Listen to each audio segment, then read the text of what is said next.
பிதா குமாரன் பரிசுத்த ஆவியானவரின் திருநாமம் நம் அனைவரையும் ஆசீர்வதித்து காப்பதாக. ஆமேன். கர்த்தரை நோக்கி ஜெபம் செய்வோம். மகா கிருபையும் அன்பு நிறைந்த எங்கள் ஆண்டவரே, அப்பா பிதாவே, நன்றி ஸ்தோத்திரிக்கின்றோம். கர்த்தாவே, இதோ சுவாமி மனமகிழ்ச்சியான ஓய்வு நாளிலே உண்மை நாங்கள் ஆராதிக்க கிருபை செய்ததற்காக நன்றி சொல்கிறோம். நல்மெய்ப்பன் ஞாயிறு என்று இந்த நாளிலே எங்கள் ஆண்டவர் இயேசு கிறிஸ்து நல்ல மெய்ப்பராக எங்களை வழிநடத்துகிறவர் என்பதை நாங்கள் அறிந்து கொள்ளவும், அவருடைய நாமத்தை மகிமைப்படுத்தவும், தேவனுக்கே புகழ் என்று உண்மை நாங்கள் புகழ்ந்து போற்றும் துணை செய்துள்ளோம். ஆண்டவர் இயேசு திருப்பேரை பணிவோடு மன்றாடுகிறோம். ஜெபங்களும் எங்கள் நல்ல பிதாவே. ஆமேன். இந்த ஜெப வேளையிலே நாம் ஆண்டவரை துதிக்கு வண்ணமாக 109வது ஞான பாடல், என் மேய்ப்பர் கர்த்தரானவர் நன்றாக காத்து வந்தார் என்ற பாடலை 3 கவிகளை நாம் பாடுவோம். என் மேய்ப்பர் கர்த்தரானவர் நன்றாக காத்து வந்தார், அனைத்தையும் என் இரட்சகர் குறைவில்லாமல் தந்தார், அனைத்திலும் ருசிகர தெய்வீக வார்த்தையாகிய நல்மேய்ச்சல் எனக் கொண்டு ஜீவாற்றினல் கால்வாய்களை அவர் எனக்கு காட்டி, என் ஆத்துமத்தின் தாகத்தை நன்றாக ஆற்றி, தாம் இயேசு எண்ணப்பட்டதில் அடியானை பாதையில் நேரே நடத்துவாரே, ஓர் வேளை ஜோதி இன்றியே நான் மரண கீழே ஈருண்ட பள்ளத்தாக்கிலே நடந்தும் அவதியே, பொல்லாப்புக்கு பயப்படே, நீ நீட்டும் கோலை பற்றுவே, அது வழியை காட்டும். இந்த நாளுக்குரிய அருளை பகுதியாகவும் நற்செய்தி பகுதியாகவும் இருக்கக்கூடிய திருமறை பகுதியை வாசிக்க கேட்போம்.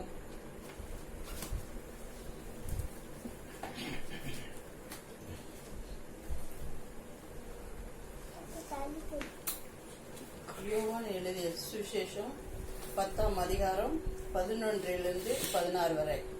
யோவான் 10ஆம் அதிகாரம் 11 16 வரை. நானே நல்ல மேய்ப்பன். நல்ல மேய்ப்பன் ஆடுகளுக்காக தன் ஜீவனை கொடுக்கிறான். மேய்ப்பனா இராதவனும் ஆடுகள் தனக்கு சொந்தமல்லாதவனும் கூலியால் ஓனாய் வருகிறதைக் கண்டு ஆடுகளை விட்டு ஓடி போகிறான். அப்பொழுது ஓனாய் ஆடுகளை பீறி அவைகளை சிதறடிக்கும்.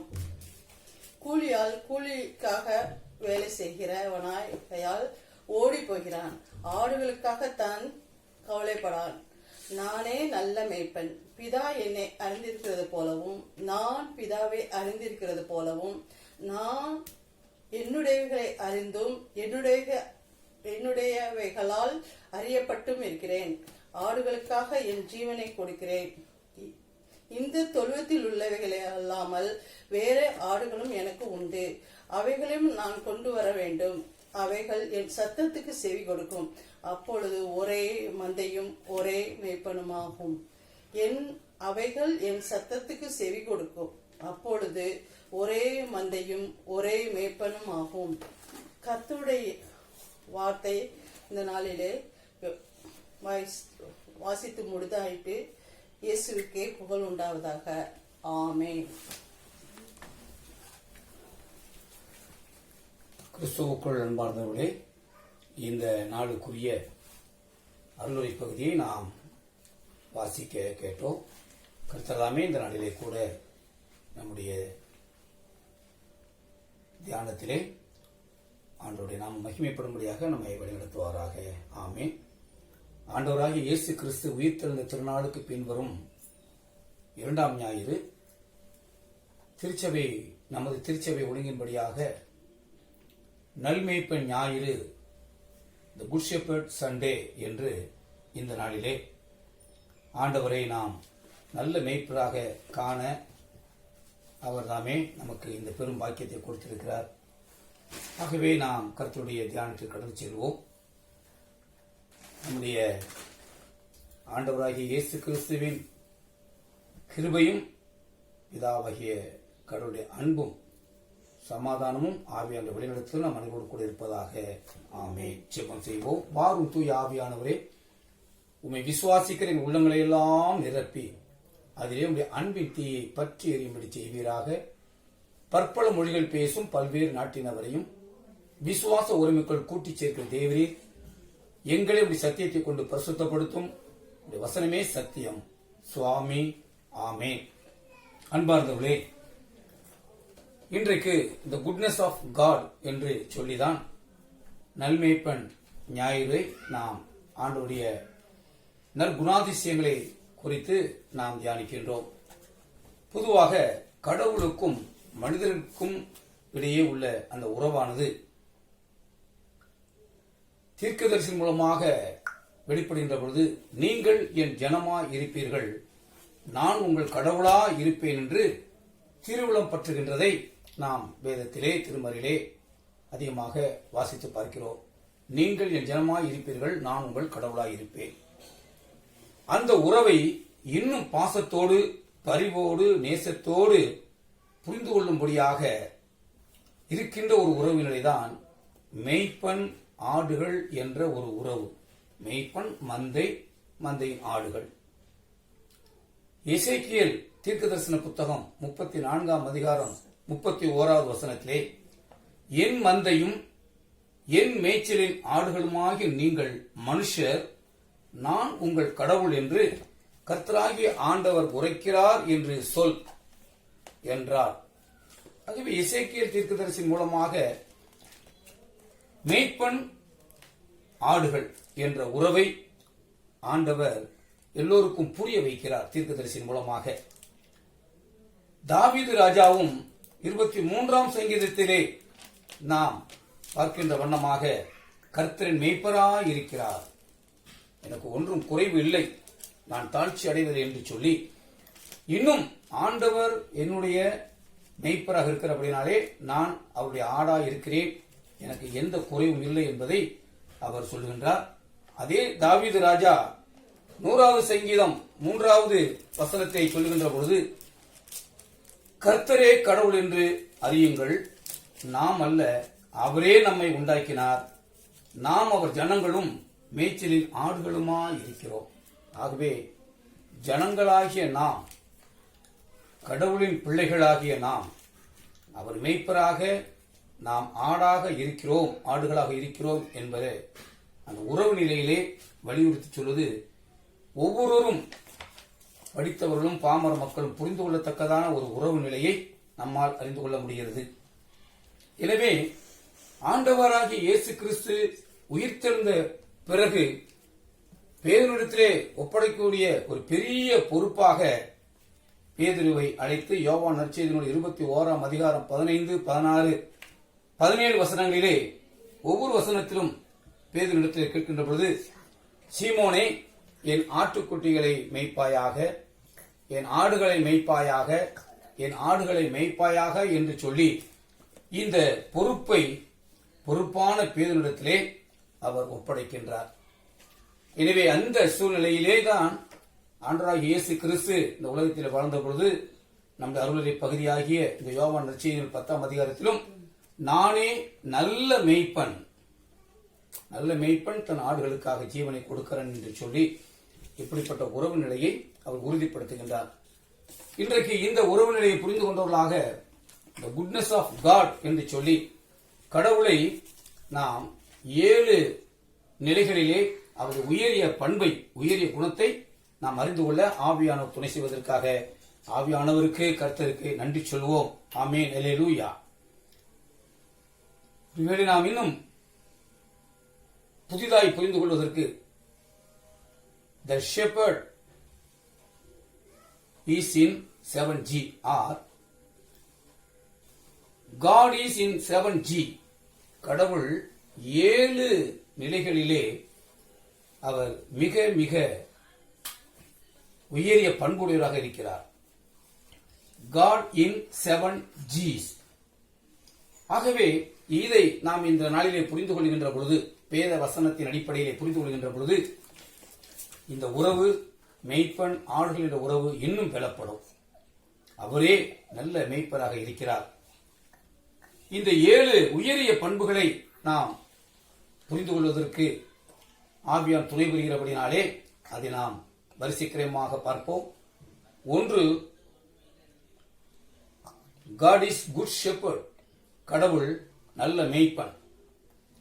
இரண்டாவதாக, God is great shepherd. கடவுள் பெரிய மெய்ப்பன், பிரதான மெய்ப்பன். மூன்றாவதாக, God is gracious shepherd. கடவுள் கிருபையுள்ள மெய்ப்பன், இரக்கமுள்ள மெய்ப்பன். நான்காவதாக, God is glorious shepherd. மகிமையுள்ள மெய்ப்பர். ஐந்தாவதாக, God is generous shepherd. கடவுள் பரந்த மனமுடைய மெய்ப்பர். ஆறாவதாக, God is genius shepherd. கடவுள் ஞானம் மிகுந்த மெய்ப்பர். ஏழாவதாக, God is guarantor shepherd. கடவுள் உத்தரவாதம் தரும் மெய்ப்பர். கிறிஸ்துவுக்குள் அன்பார்ந்தவர்களே, இந்த 7 நிலைகளிலே அவர் இருக்கிறபடினாலே அவரை நல்ல மெய்ப்பன் என்று நாம் அறிந்து கொள்கிறோம், புரிந்து கொள்கிறோம். முதலாவதாக, God is good shepherd. கடவுள் நல்ல மெய்ப்பன். யோவான் நற்செய்தி நூல் நம்முடைய அருளுரை பகுதியிலே முதல் வசனத்திலே பார்க்கிறோம். நானே நல்ல மெய்ப்பன், நல்ல மெய்ப்பன் தன் ஆடுகளுக்காக தன் ஜீவனை கொடுக்கிறான். அன்பார்ந்தவர்களே, ஆண்டவர் நானே நல்ல மெய்ப்பன் என்று சொல்லி அவர் தன்னுடைய ஜீவனை கொடுக்கும் அந்த நிலை வரையிலும், உயர்ந்த நிலை வரையிலுமாக ஆண்டவர் தன்னை வெளிப்படுத்தினார், வாழ்ந்து காட்டினார். அவரே நல்ல மெய்ப்பன். இரண்டாவதாக, God is great shepherd. கடவுள் பெரிய மெய்ப்பனாக, பிரதான மெய்ப்பராக இருக்கிறார். எபிரேயருக்கு எழுதப்பட்ட நிருபம் 13ஆம் அதிகாரம் 20வது வசனத்திலே, ஆடுகளுடைய பெரிய மெய்ப்பரான நம்முடைய கர்த்தராகிய இயேசுவை மரித்தோரிலிருந்து ஏறி வர பண்ணின சமாதானத்தின் கடவுள், சமாதானத்திற்குரிய கடவுள், பெரிய மெய்ப்பராகிய நம்முடைய இயேசு கிறிஸ்துவை மரித்தோரிலிருந்து எழுப்பி தந்தார். அவர் உயிர்த்தெழுதினால்தான் நமக்கு சமாதானம், அவர் உயிர்த்தெழுதினால்தான் நமக்கு சந்தோஷம். எனவே பெரிய மெய்ப்பன் என்று எபிரேயர் நிருபத்திலே எழுதப்பட்டிருப்பதை நாம் அறிந்து கொள்கின்றோம். அவர் உயிரோடு எழுந்த பெரிய மெய்ப்பர். இதையே 1 பேதுரு 5ஆம் அதிகாரம் 4வது வசனத்திலே பிரதான மெய்ப்பர் என்று அங்கே குறிக்கப்படுகிறது. பேதுரு எழுதுகின்றார், மகிமையுள்ள வாடாத கிரீடத்தை பிரதான மெய்ப்பர் வெளிப்படும் பொழுது மகிமையுள்ள வாடாத கிரீடத்தை பெறுவீர்கள். ஆண்டவருடைய வருகையை குறித்து அவர் சொல்லுகின்ற பொழுது, அவர் மெய்ப்பராக இந்த உலகத்திலே நமக்கு இருந்தது மட்டுமல்ல, உயிர்த்தெழுந்த பிறகும் அவர் வருகையில் கூட அவர் பிரதான மெய்ப்பர் என்று அங்கே அழைக்கப்படுகின்றார். மூன்றாவதாக, குளோரியஸ் ஷெப்பர்ட், கிரேசியஸ் ஷெப்பர்ட். மூன்றாவதாக கிரேசியஸ் ஷெப்பர்ட், அவர் கிருபையுள்ள மெய்ப்பர். ஏசாயா தீர்க்க தரிசன புத்தகம் 40ஆம் அதிகாரம் 11வது வசனத்திலே, மெய்ப்பனை போல தன் மந்தையை மெய்ப்பார், ஆட்டுக்குட்டிகளை தமது புயத்தினால் சேர்த்து தமது மடியிலே சுமந்து கறவலாடுகளை மெதுவாய் நடத்துவார். அவருடைய கிருபை வெளிப்படுகின்றது. கிறிஸ்துவுக்குள் அன்பார்ந்தவர்களே, மேய்ப்பன் ஆடு என்ற உறவு நிலையை நாம் இன்றைக்கும் உலகத்திலே பார்த்துக் கொண்டிருக்கின்றோம். மந்தையை மேய்க்கின்ற மேய்ப்பனுடைய வாழ்விலே பார்க்கின்றோம். எவ்வளவா இரக்கமுள்ளவராக, கிருபை உள்ளவர்களாக அவர்கள் தங்கள் ஆடுகளை மேய்க்கின்றார்கள், நடத்துகிறார்கள் என்பதையெல்லாம் நம்மால் புரிந்து கொள்ள முடிகிறது. எனவேதான் 23ஆம் சங்கீதத்திலே தாவீது சொல்கின்ற பொழுது, கர்த்தர் மேய்ப்பராய் இருக்கிறார், நான் தாழ்ச்சி அடையேன், அவர் என்னை புல்லுள்ள இடங்களில் மேய்த்து அமர்ந்து தண்ணீரில் கொண்டு போய் விடுகிறார். ஆம், மேய்ப்பன் சாதாரண இடத்திலே அல்ல, பொட்டல் வெளியிலே அல்ல, புல் வளர்ந்து நிறைந்து இருக்கக்கூடிய இடங்களிலே கொண்டு போய் மேய்ப்பிற்கு விடுகின்றார். நல்ல தண்ணீர் ஓடையின் அருகே தண்ணீர் அருந்துவதற்கு, பருகுவதற்கு, குடிப்பதற்கு கொண்டு போய் அங்கே அவைகளை சேர்க்கின்றார். அவருடைய கிருபை, அவருடைய இரக்கம் மகா பெரியது. ஒருபோதும் பட்டினியாய் இருக்க விடுவதில்லை. இன்றைக்கு அவருடைய ஆடுகளாக இருக்கக்கூடிய நம்மீது அவர் காட்டுகின்ற கிருபை மகா பெரியது. அன்றன்றுள்ள நம்முடைய தேவையெல்லாம் அவர் கரிசனையோடு, கருத்தோடு செய்து முடிக்கின்றார். அவர் கிருபையுள்ள மேய்ப்பர். எனவேதான் இந்த சங்கீதக்காரருடைய அனுபவத்தையே, அவர் சங்கீதக்காரனுடைய இந்த அனுபவம் பல்வேறு நிலைகளிலே பாடலாக பாடப்பட்டிருக்கின்றது. அதை நாம் சிறப்பாய் யோசிக்கின்ற பொழுது, பசும்புல் மேய்ச்சல் அமர்ந்த தண்ணீர் நடத்தி செல்பவரே, பசும்புல் மேய்ச்சல் அமர்ந்த தண்ணீர் நடத்தி செல்பவரே, ஆத்துமாவை தினமும் தேற்றி, ஆத்துமாவை தினமும் தேற்றி அணைத்துக் கொள்பவரே, அணைத்துக் கொள்பவரே, எனது தலைவன் இயேசு ராஜன் மார்பில் சாய்ந்து சாய்ந்து மகிழ்ந்து மகிழ்ந்திருப்பேன், நல்ல மேய்ப்பன். ஆம், அவர் நல்ல மேய்ப்பன். அவர் நம்மை கிருபையாய் வழிநடத்துகின்றார். நாள்தோறும் அவர் நம்மை கிருபையாய் காத்துக் கொள்கிறார். நான்காவதாக, குளோரியஸ் ஷெப்பர்ட், மகிமையுள்ள மேய்ப்பர். சங்கீதம் 80 இஸ்ரவேலின் மேய்ப்பரே, யோசேப்பை ஆட்டு மந்தையை போல் நடத்துகிறவரே, செவி கொடும், கேருபீன்கள் மத்தியில் வாசம் பண்ணுகிறவரே, பிரகாசியும். ஆகவே அவர் நல்ல மேய்ப்பராக இந்த உலகத்திலே நம்மை வழிநடத்துவது மட்டுமல்ல, அவர் மகிமையுள்ள ஆண்டவராக வருகையிலே, நித்தியத்திலே அவர் நம்மை காத்துக் கொள்கிறவராக இருக்கிறார். வெளிப்படுத்தும் விசேஷத்திலே கூட 7ஆம் அதிகாரத்திலே கடைசியாக முடிக்கின்ற பொழுது, இவர்கள் இனி பசி அடைவதும் இல்லை, தாகம் அடைவதும் இல்லை, வெயிலாவது உஷ்ணமாவது இனிமேல் படுவதும் இல்லை, ஆட்டுக்குட்டியானவர்தாமே இவருடைய கண்ணீரெல்லாம் துடைப்பார் என்று அங்கே மேய்ப்பனாகிய ஆண்டவர் தேவ ஆட்டுக்குட்டியாக அங்கே சித்தரித்து காட்டப்படுகின்றார். எனவே அவர் மகிமை நிறைந்த ஆண்டவர். அவர் மகிமையோடு நம்மை நித்தியத்திலும் காத்துக் கொள்கிறவராக இருக்கின்றார்.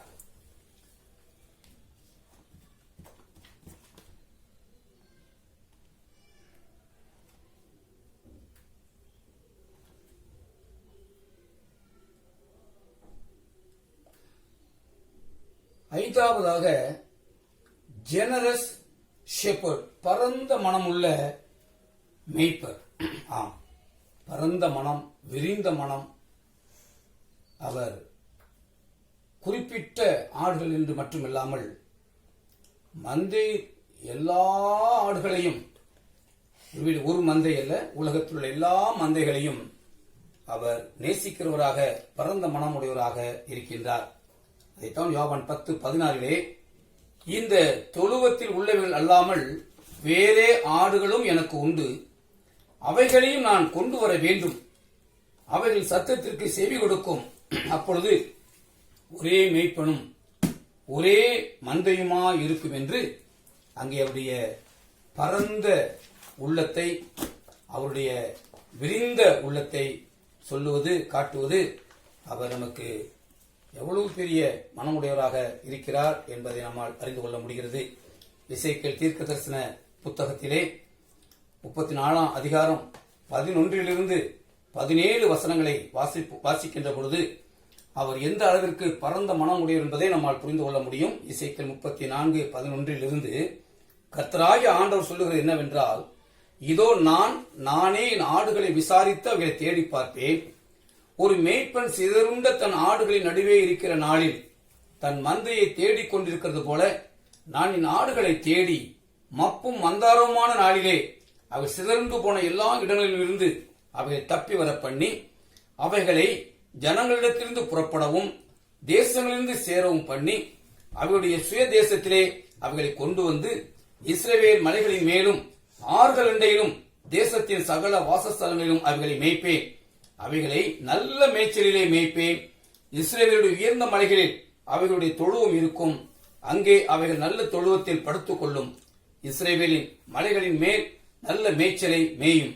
என் ஆடுகளை நான் மேய்த்து அவைகளை நான் மடக்குவேன் என்று கர்த்தராகிய ஆண்டவர் சொல்லுகிறார். நீதியின் வழிகளிலே அவர் நம்மை நடத்துவதற்கு இந்த நாட்களை நாம் கொடுத்திருக்கிறார். ஆம், நாம் நிர்விசாரமாய் இருந்த காலங்கள் போதும், நிர்விசாரமாய் பின்பற்றின பாதைகள் போதும், வழிகள் போதும். நீதியின் வழி இது.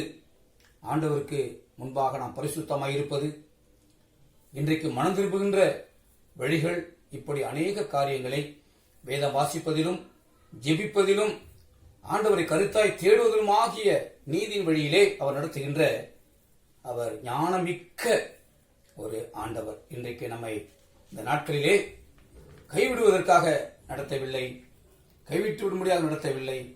அவர் நீதியின் பாதைகளிலே நடத்தி நீதி வேந்தராகி அவரை நித்திய ஜீவனிலே மகிமைப்படுத்தும்படியாக நமக்கு கற்றுக் கொடுக்கின்றார், இன்றைக்கு வழி நடத்துகிறார். கடைசியாக 7வதாக கேரண்டியர் ஷெப்பர்ட், உத்தரவாதம் தரும் மேய்ப்பர். மேய்ப்பர் மேய்க்கிறேன், அவைகளை மந்தையிலே மடக்கி காத்துக் கொள்கிறேன் என்று சொல்வது மட்டுமல்ல, ஒரு உத்தரவாதமான ஒரு வார்த்தையை சொல்லுகின்றார். யோவான் 10:10 நானோ அவைகளுக்கு ஜீவன் உண்டாகவும் அது பரிபூரணப்படவும் வந்தேன். நாம் ஜீவனுடைய மக்களாக ஜீவனுள்ளோர் தேசத்திலே கடவுளுக்கு முன்பாக நடக்கத்தக்கதாக அவர் நித்திய ஜீவனை நமக்கு வாக்களிக்கிறார். அவைகளுக்கு ஜீவன் உண்டாகவும் அது பரிபூரணப்படவும் வந்தேன். இந்த நாளிலே கூட நமக்கு அவர் ஜீவன் கொடுத்து பரிபூரணம் அடைந்து அவருடைய வருகையிலே நாம் எடுத்துக்கொள்ளப்படுகின்ற மக்களாக, நித்தியத்திற்கென்று எடுத்துக்கொள்ளப்படுகின்ற மக்களாக இருக்க வேண்டும் என்ற ஒரு உத்தரவாதம் தரும் மேய்ப்பராக இருக்கின்றார். ஆண்டவரை ஸ்தோத்திரிப்போம். ஆமென், அல்லேலூயா. அவர் நமக்கு உத்தரவாதம் தருகிறார், அவைகளுக்கு ஜீவன் உண்டாக பரிபூர்ணப்பட நான் வந்தேன் என்று. அதே யோவான் 10:28 நான் அவைகளுக்கு நித்திய ஜீவனை கொடுக்கிறேன், அவைகள் ஒருபோதும் அல்லது ஒரு காலம் கெட்டு போவதில்லை. நம்முடைய வாழ்க்கையின் ஓட்டமே என்ன? அன்புக்குரியவர்களே, நாம் உலகத்திலே வாழ்கின்ற இந்த வாழ்க்கை, ஓடுகின்ற ஓட்டமெல்லாம் நித்திய ஜீவனை பெற்றுக்கொள்ள வேண்டும் என்பதற்காகவே, அதற்காகவே நாம் அழைக்கப்பட்டிருக்கின்றோம், அதற்காகவே ஓடிக்கொண்டிருக்கின்றோம். நித்தியத்தை நாடி ஓடுகின்ற இந்த ஓட்டத்திலே ஆண்டவர் உத்தரவாதம் தரும் மேய்ப்பராக நம் உற்சாகப்படுத்துகின்றார். அவைகள் ஒருபோதும் கெட்டு போவதில்லை, அவைகளுக்கு நான் நித்திய ஜீவனை கொடுக்கிறேன் என்று. ஒருவனும் அவைகளை என் கையிலிருந்து பறித்துக் கொள்வதும் இல்லை. நாம் கர்த்தருடைய ஆடுகளாக இருக்கின்ற பொழுது ஒருவரும் ஒருபோதும் நம்மை பறித்துக் கொள்ளவே முடியாது. சத்துருவானவன் பறித்துக் கொள்வதற்காக இந்த உலக வாழ்க்கையிலே எத்தனையோ தந்திர உபாயங்களை அவன் கையாளலாம். ஆனால் நாம் நல்ல மேய்ப்பனாகிய ஆண்டவருடைய குரலை கேட்டு அவருக்கு பின் சொல்கின்ற பொழுது நிச்சயமாக ஆண்டு நித்தியத்தில் வழிநடத்துவார். நல்ல மேய்ப்பராக அவர் நமக்கு முன்பாக நம்மை வழிநடத்த காத்துக் கொண்டிருக்கிறார். ஏனென்றால் நல்ல மேய்ப்பன் ஆடுகளுக்கு முன்னே செல்கின்றான், ஆடுகள் அவருக்கு பின்னே செல்கிறது. இந்த நாளிலே ஆண்டவராகிய இயேசு கிறிஸ்து நல்ல மேய்ப்பராக இந்த 7 உன்னதமான நிலைகளிலே நம்மை வழிநடத்துகின்றார். அவர் நல்ல மேய்ப்பன், பெரிய மேய்ப்பன், கிருபையுள்ள மேய்ப்பன், மகிமையுள்ள மேய்ப்பர், பரந்த மனதுடைய மேய்ப்பர், ஞானம் மிகுந்த மேய்ப்பர், உத்தரவாதம் தரும் மேய்ப்பர். கர்த்தர் தாமே நல்ல மேய்ப்பராக இருந்து நம்மை ஆசீர்வதித்து காப்பாராக. ஆமென். ஜெபம் செய்வோம். கிருபையுள்ள ஆண்டவரே, மேய்ப்பன் ஆடுகள் உறவிலே கர்த்தாவே நீர் எந்த எந்த ஆசீர்வாதமான வழிகளிலே நீ நடத்துகிறீர் என்பதை புரிந்து கொள்ள இன்றைக்கு கிருபை செய்தீரே, நன்றியோடு ஸ்தோத்திரிக்கிறோம் ஐயா.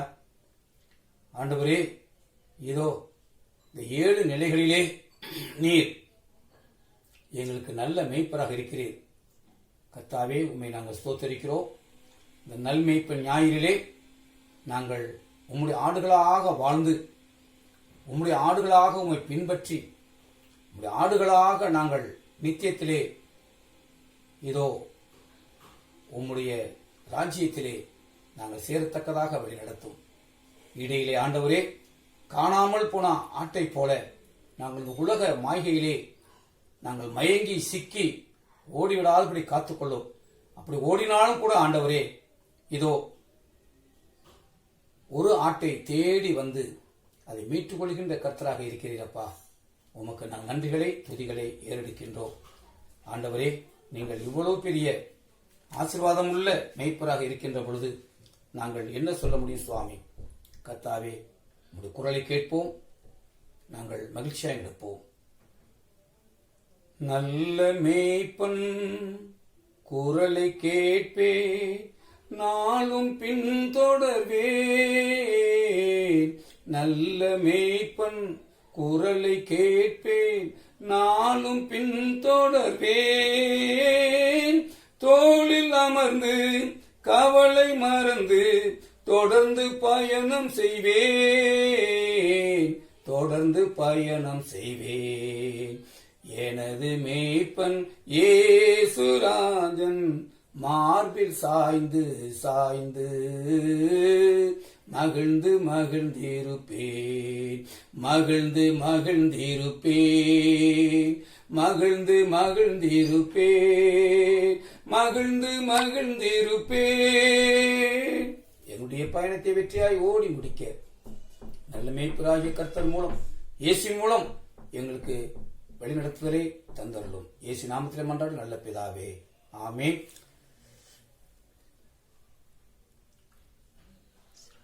ஆண்டவராய் இயேசு கிறிஸ்துவின் கிருபையும் பிதாவாகிய கடவுளின் அன்பும் பரிசுத்த ஆவியின் ஐக்கியம் ஆசீர்வாதம் இப்போது எப்போதும் நம் அனைவரோடு கூட இருந்து ஆண்டவருடைய மந்தையிலே சிதறி போகாத ஆடுகளாக இருந்து ஆசீர்வதித்து வழிநடத்தி காப்பாராக. ஆமென், ஆமென். என் ஆத்துமாவே கர்த்தரை ஸ்தோத்திரி, எங்களுடைய பரிசுத்த நாமத்தை ஸ்தோத்திரி. என் ஆத்துமாவே கர்த்தரை ஸ்தோத்திரி, கர்த்தர் செய்த சகல உபகாரங்களையும் மறவாதே. ஆமென். தேவ பிதா என்றன் மேய்ப்பனல்லோ, சிறுமை தாழ்ச்சி அடைகிறனே. தேவ பிதா என்றன் மேய்ப்பனல்லோ, சிறுமை தாழ்ச்சி அடைகிறனே. ஆவலதா என்னை பைம்புல்மே, அவர் மேய்க்கமர் நீர் அருளுகின்றார். தேவ பிதா என்றன் மேய்ப்பனல்லோ, சிறுமை தாழ்ச்சி அடைகிறனே. சுவாமி கிருபையாரும் கிறிஸ்துவே கிருபையாரும் சுவாமி கிருபையாரும். ஆமென். பராபரனுக்கு ஸ்தோத்திரம்.